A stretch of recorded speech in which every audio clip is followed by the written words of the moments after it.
Hello, welcome to Workplace Wake Up. I'm Jen Shaw. Every week, I spend about 15 minutes covering legal developments, introducing you to interesting guests, and providing some entertainment to start your workday. I love my pets. We have 2 dogs, 2 horses. My daughter wants a guinea pig. Actually, she wants a rat, but I found out they have some very disturbing personal habits. So I'm not allowing her to do that. Not to mention that I have a service to keep rats out of my house. So I'm going to let rats be a pet in the house. There's something about that I can't get over. So pets are great. And I think during COVID, pets have made us very, very happy. It's really interesting because of COVID, according to the American Pet Products Association, pet ownership has gone up dramatically since COVID. In fact, almost 70% of households in this country have pets.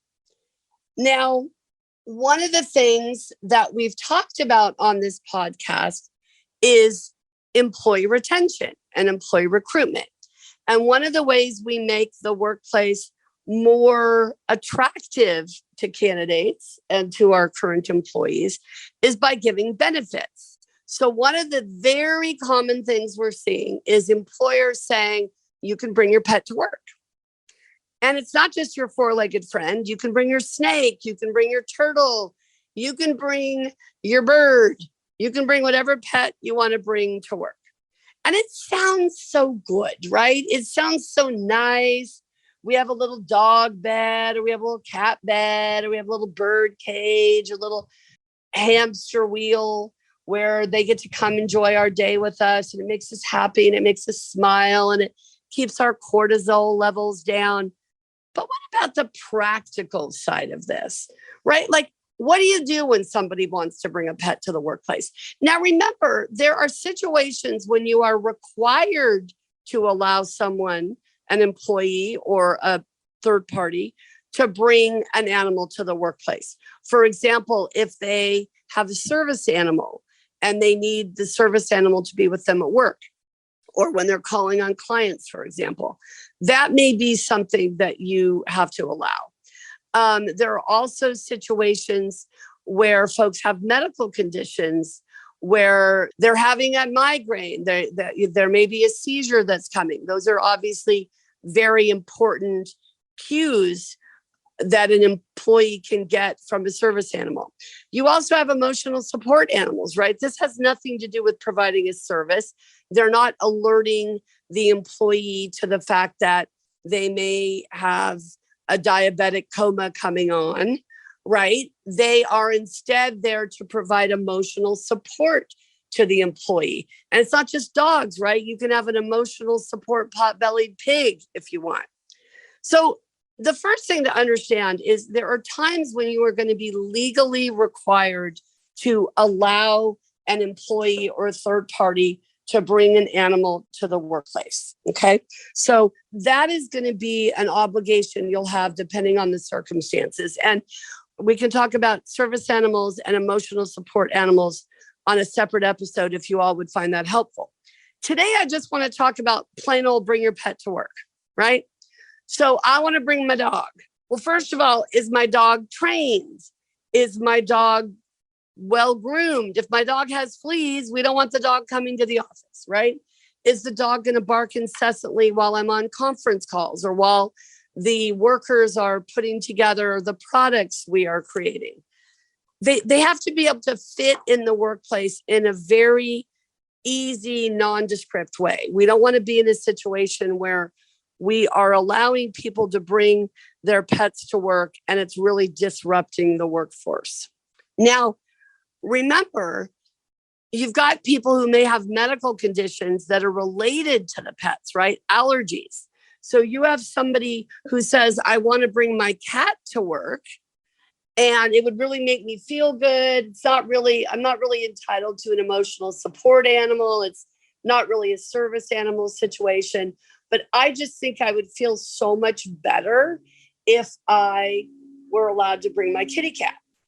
Well, then you have to figure out, okay, well, is anybody allergic to the kitty cat? Are we going to have any asthma attacks? Are we going to have any problems? Will the cat scratch people? So the thing to think about is if you're considering a bring your pet to workplace policy, which is lovely, and many employees, in fact, have listed that as one of the main benefits that they would really appreciate from their employer. You've got to think about the logical consequences. And you don't want to forget about the legal issues that can come up if a dog bites somebody at work, if the cat makes somebody sick, if somebody's allergic to the hamster hair, whatever's going on. There was a horrible situation in Australia a couple months ago. Some of you might have read about it, where a woman brought her pet snake to work. It was a boa constrictor, a rosy boa, brought her to work, and the boa constrictor ended up almost killing a coworker, got out of the cage or I don't know what you call it. It's not a cage, like the enclosure, and tried to strangle one of the coworkers. And luckily somebody was able to help. And Rosie the boa is no more, right? Because they had to try to take care of this coworker. Well, now you have an employee who's very, very upset that you have harmed their pet, their loved one, their family member. I mean, pets are really important to many of us. So it's very interesting to think about what are the consequences of having a bring your pet to work policy. And it's something you definitely want to think about. So when we're talking about service animals, remember, for example, under the Americans with Disabilities Act, there are various requirements. Also under the FEHA, we call the Fair Employment and Housing Act in California, we call them assistive animals. The FEHA has broader protections, broader entitlements. The EEOC, interestingly enough, recently sued Hobby Lobby because Hobby Lobby refused to allow an employee to bring their service dog to work as a reasonable accommodation. And it became a big deal. And the EEOC was saying, look, you know, a service animal may be exactly what this employee needs. They gave you a doctor's note. We know that the animal is well trained. There's no reason why you should not have let this animal in the workplace. And Hobby Lobby said, well, wait, we don't know if the dog is trained. We want certification. We want to understand, you know, exactly what our entitlements are, what our rights are in terms of documentation, etc. But the EEOC said, look, it doesn't work that way, right?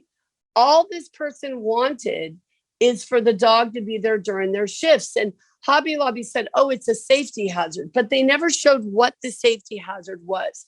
Was the dog going to bite somebody? Was the dog ill-behaved? They never went through any of that. And that's really the problem.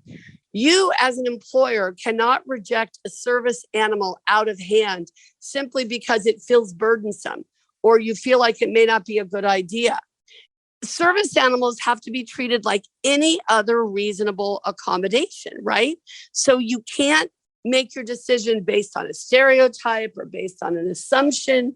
You have to actually be able to show why the accommodation was reasonable or why it was unreasonable. And Hobby Lobby, according to the EEOC, couldn't do that. Now, the store manager, of course, told the employee, well, somebody might be allergic to the dog. Okay, well, might be allergic is hypothetical, right? You can't deny an accommodation because it might be a problem for someone else. So the litigation between the EEOC and Hobby Lobby really make clear how careful you have to be when you're dealing with these issues of service animals and assistive animals, and in California, emotional support animals. Remember that the Americans with Disabilities Act doesn't allow for emotional support animals, but California law does. And you need to have a process in place so you can evaluate what's going on.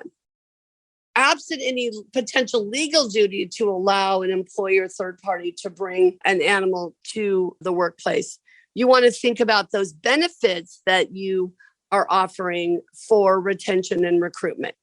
How do you want to limit the benefit? Do you want to put any parameters around it? you can absolutely do that. And even though, as I mentioned earlier, many employees have cited bring your pet to work as a really favored benefit for them, something that they would really like to have their pet with them at work. Then they don't have to go home and walk them at lunch. It gives them more flexibility, more ability to do what they think they need to do for work if they have that pet with them at the office. You still have to think about it. You have to look at the pros and cons. You really want to have a process in place so that it's very clear what steps you're taking. And if you approve the request, of course, you don't approve the request indefinitely. You approve the request and you say, okay, we are going to approve it for now. And if anything changes, we're going to reevaluate, or we're going to reevaluate every 30 days. As with any other reasonable accommodation or benefit you provide, you can change it going forward. Now, with reasonable accommodation, you have to have a reason for changing it, right? You have to have, a good faith rationale for what you're doing. But certainly with respect to any change you're making in the workplace, you want to communicate it. You want to make sure everybody understands what the new expectations are. Most employees don't want to upset you. They want to do the right thing, but they need to be told. They need to be told what the expectations are and what you're expecting from them as their employer.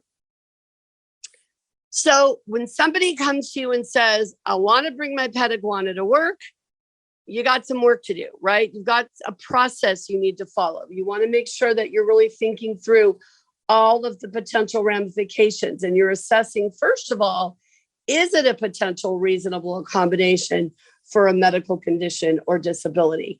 And then if not, do we have a benefit on the books that says they get to do that? Well, do we need to limit it? Do we need to be more clear about how our benefits are going to be administered? So there's a lot to think about here. We all love our pets.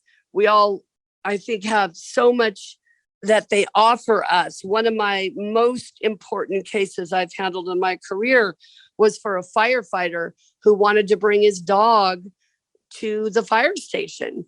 And the city, for whatever reason, was just absolutely being difficult and saying no. And we had to show them. But first of all, what fire station do you know that doesn't have a dog? So that was absurd. But second of all, you haven't shown that he can't do his job. He's shown he can do his job with this dog. If you think he can't, that's your obligation to show that. So this is another place where employee preference, employee desire, that's really not what we want to be focused on. We want to look at, number one, is there a legal obligation to do what the individual is asking us to do? And if not, do we want to consider doing it anyway? Everyone, thanks for joining us today. Go home today and enjoy some time with your pets. If you enjoyed this episode and would like to spread the word, please share it with others, post about it on social media, and/or rate and review it. Of course, you can also follow us on LinkedIn, Facebook, and Twitter, and email us at info@shawlawgroup.com. Workplace Wake Up, including its guests and hosts, do not provide legal advice in this podcast. Do not act upon any of the information discussed in this podcast without consulting a licensed attorney in your jurisdiction.